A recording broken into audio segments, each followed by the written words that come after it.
Hey you guys, today's recipe is Christmas cracks, so let's get into it. So you're going to need saltine crackers, M&Ms, semi-sweets, brown sugar, and butter. Okay, so you want to grab your cookie sheet. This is just a small half sheet, and then you want to line it with foil and also some parchment paper. All right, you want to use both, I suggest, for double layer of protection.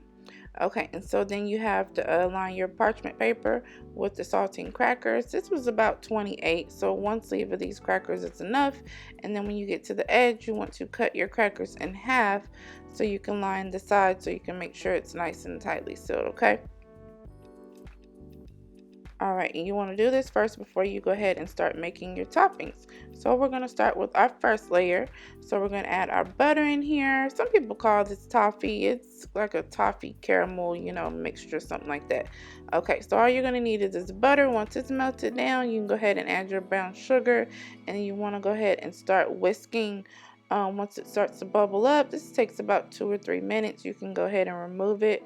If you want it a little darker, you can cook it a little longer. Just make sure that you keep whisking so it doesn't stick to the bottom of the pan. And I did adjust my heat there as well.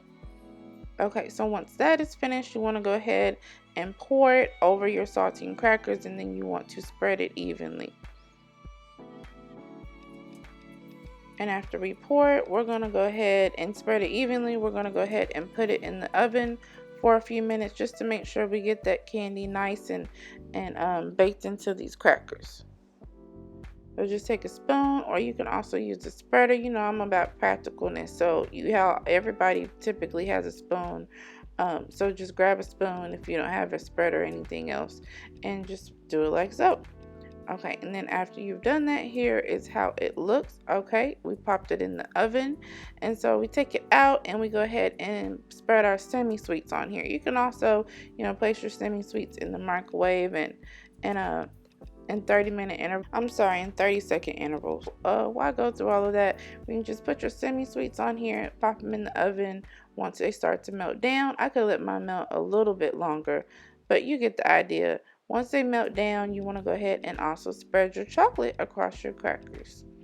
Okay, and so after that, I gave the chocolate just a few minutes to cool off before I placed my M&Ms on there, because the heat could cause your M&Ms to melt, and I didn't want that. I wanted the chocolate to still be soft enough for them to stick, but I did not want them to melt. So of course, have fun with this. We're using red and green because it's holiday time and it's so pretty. We're having fun with this. So after you add your M&Ms on here, then you want to go ahead and put it in the refrigerator for about 15 minutes, or whenever you think about it, and then you take it out and look, y'all, it's nice, solidified, good to go. You're ready to cut. So we're going to go ahead and lift this off of our foil just like that. Okay, and then we're going to get ready to cut our Christmas crack. I didn't make the name, I just made the recipe. Okay, so then you want to go ahead and cut them the way you want to. Some people, they use their hand and they break it. I like to use a knife just because that's what I like to use. This is how I cut mine. You don't have to cut them like that. You can cut them in triangles or however you want to cut them. Y'all, that is it. Y'all have fun with this. As always, please like this video, share it, subscribe if you haven't already, and we'll catch you next time. Have a happy holiday.